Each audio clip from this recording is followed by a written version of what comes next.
Alright, in part 2, we're going to finish the rest of the chapter, or not the chapter, but our suggested reading pacing, and we will answer text printed question number 1 together. So let's move on to the next part of the reading. Okay, so each of us whispered a faint hello to the giant.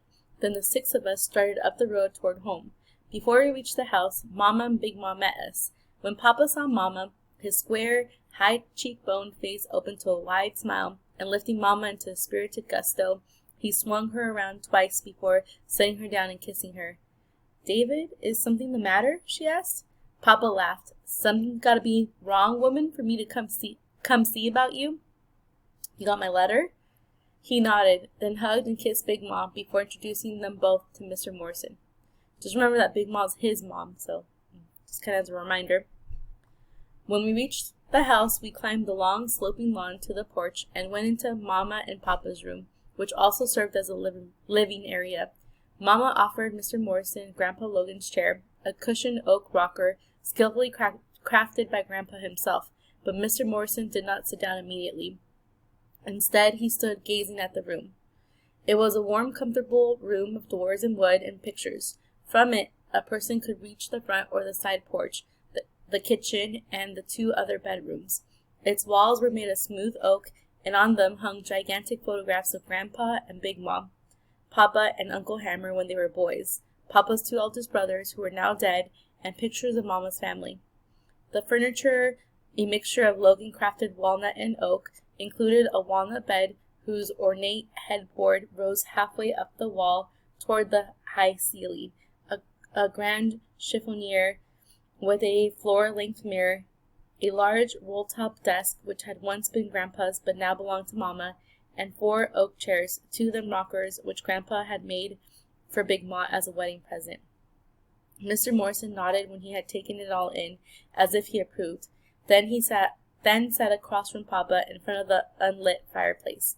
The boys and I pulled straight-back chairs near Papa as Big Ma asked, "How long you gonna be home, son?" Papa looked across at her. "Till Sunday evening," he said quietly. "Sunday?" Mama exclaimed. "Why, today's already Saturday." "I know, baby," Papa said, taking her hand, "but I gotta get that night train out of Vicksburg so I can get back to work on Monday morning."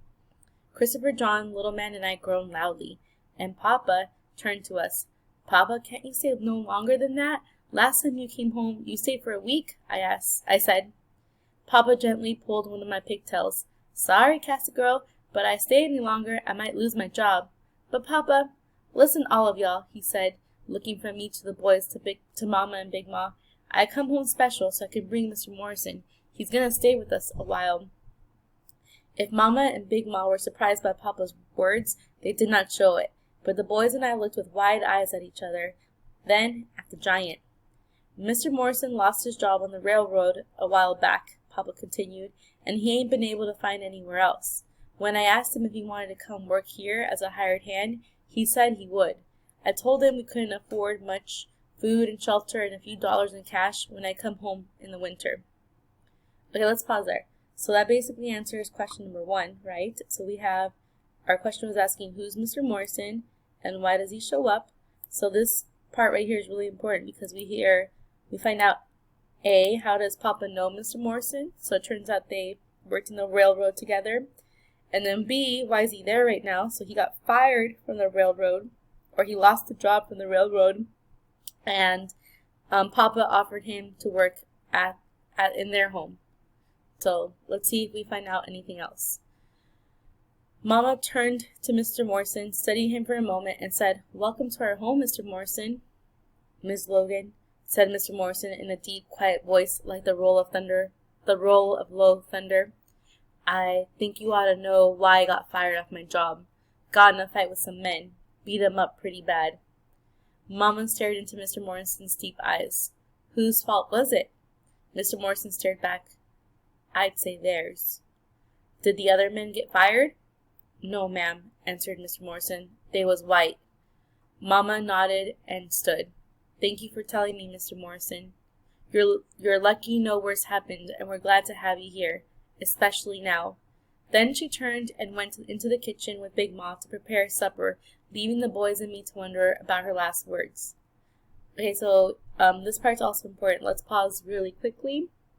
So first of all, we kind of find out why he lost his job. So if you didn't catch it, you should go back and read here. He says he got fired because he got into a fight and beat up some men pretty bad. So through Mama's questions, she asked whose fault was it. He says theirs. We learned that the other men didn't get fired though because they were white, which tells us, if you didn't catch it yet with the ebony description, that Mr. Morrison is also black. So Mama then says something suspicious. She says, we're lucky, you're lucky no wars happened, and we're glad to have you here, especially now.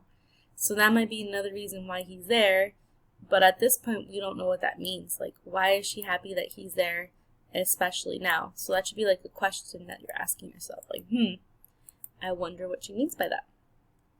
Alright, so let's keep going for a little bit more. We're down to our last page, so we'll see if we have any more notes to add. Stacy, what you think? I asked as we milked the cows in the evening. How come Papa come home and brung Mr. Morrison? Stacy shrugged. Like he said, I guess. I thought on that a moment. Papa ain't never brung anybody here before. Stacy did not reply.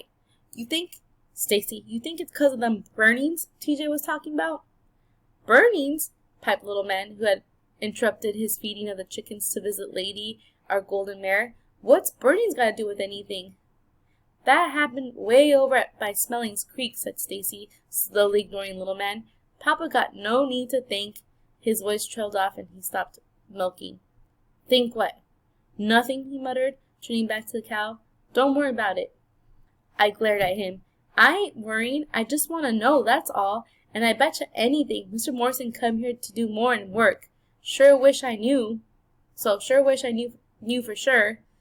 Stacy made no reply, but Christopher John, his pudgy hands filled with dried corn for the chickens, and his lower lip quivering, said, I know what I wish. I wish Papa didn't never have to go away no more. I wish he could just stay and stay. So, it leaves us pondering if there's a connection with Mr. Morrison and the burnings. I'm not going to highlight it now, but it's something that we should have left questioning, and we can even add it as a question here. Like, why does Cassie connect the burnings to Mr. Morrison's arrival? And then remember that you could even highlight it, that fuchsia color, to know that that's where our questions came from.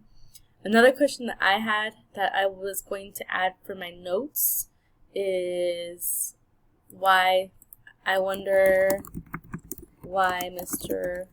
Morrison got in a fight. Okay, so I'm going to leave this here since I already highlighted it orange. But now I'm ready to answer question number 1. So just kind of as a reminder, our question is, who's Mr. Morrison and why does he arrive on the farm? Okay, so for me, I think the question that answers it the most is where Papa explains that he worked with him on the railroad, and the fact that since he wasn't able to find another job, then he offered him a job there.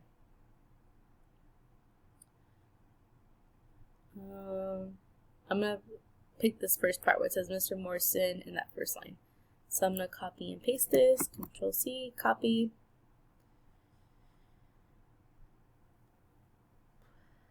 Remember, we start with in the text. It says, then I'm going to paste it without formatting. And remember, we need quotation marks, and even one more since Papa's saying this. So we just need the one quotation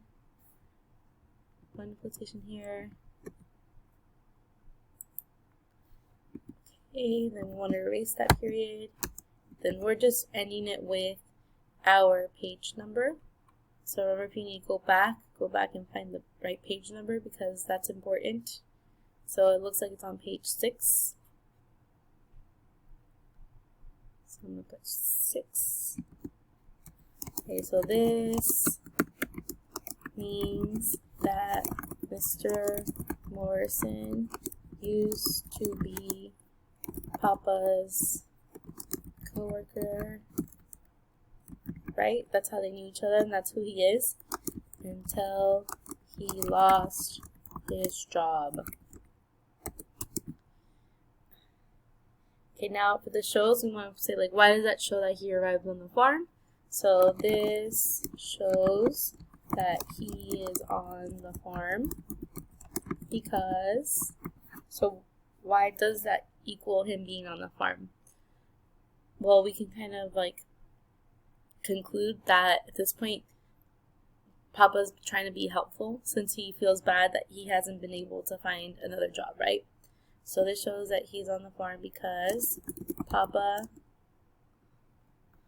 felt bad that he could not find another job, and I'm going to leave that there for you guys to finish, but I would end the "and" by saying, and since he feels bad, he is trying to help him out. Something like that. Okay, so that really shows us that we have met our goal for today. Tomorrow's video is going to be about reading pages 8 to 15 and answering text appended question number 2. And it should be pretty interesting because we'll learn more about Mr. Morrison. We're going to learn a little bit more why the Logan children are prohibited from going to the Wallace store. So hopefully we are tuning in to see what happens there. Thank you for watching this video.